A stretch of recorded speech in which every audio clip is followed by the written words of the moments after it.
আইসিএসসিতে রয়েছে লোকটি গল্প। লোকটি গল্পের একটা এক্সট্রাক্ট আজকে তোমাদের সঙ্গে আলোচনায় রেখেছি। সেটা হচ্ছে, তিনি ঠগবাজি সাহস থেকে চমৎকৃত হলেন।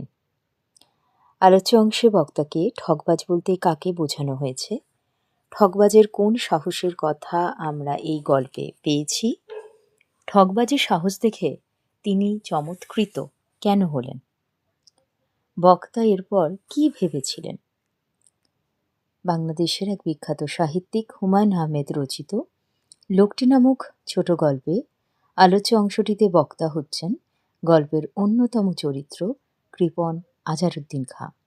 আজহার সাহেবের কাছে যে লোকটি হীরা বিক্রি করতে এসেছিল, বক্তা তাকেই ঠগবাজ বলেছেন।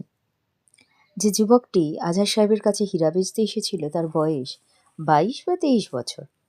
তাকেই বক্তা ঠগবাজ বলে তার সাহসের কথা উল্লেখ করেছেন। আজহার খাঁ সাহেব যাতে হীরাটি ক্রয় করেন এবং তার জন্য ওই যুবক তাকে লোভ দেখাতে থাকে। সে বলে হীরাটি কিনলে পরবর্তীকালে $1,50,000 লাভ করা যাবে। যুবকটির এই আশ্বাসবাণী এবং লোভ দেখানোকেই সাহস বলা হয়েছে এখানে। বাড়িতে আসা এই যুবকটির কথা শুনে আজহার সাহেব তাকে ঠগবাজ ভাবেন। যুবকটির কথা শুনে তার মনে হয়, তার মতো অভিজ্ঞ মানুষকে এরকম লোভ দেখিয়ে জিনিস বিক্রি করা সত্যিই সাহসের বিষয়।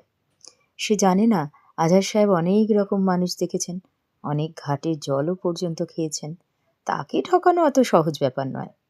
কিন্তু তার মতো অভিজ্ঞ মানুষকেও বারবার যুবকটি যখন কথার জালে ঠকাতে চায় এবং হীরা রাখতে বাধ্য করতে থাকে, তখন তার সাহস দেখে আজহার সাহেব চমৎকৃত না হয়ে পারেন না।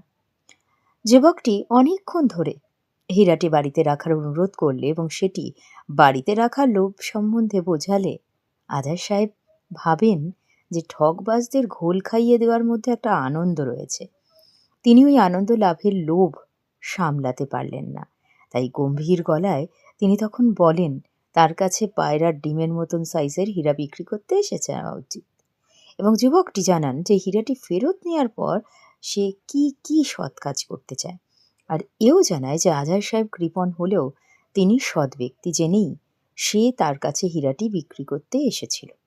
তবু বক্তা তাকে হীরা ফেরত দিতে বলে। শেষে বক্তাকে আর কিছু ভাবার সুযোগ না দিয়েই যুবকটি তার হাতে হীরা সমেত কালো বাক্সটি দিয়ে চলে যায়।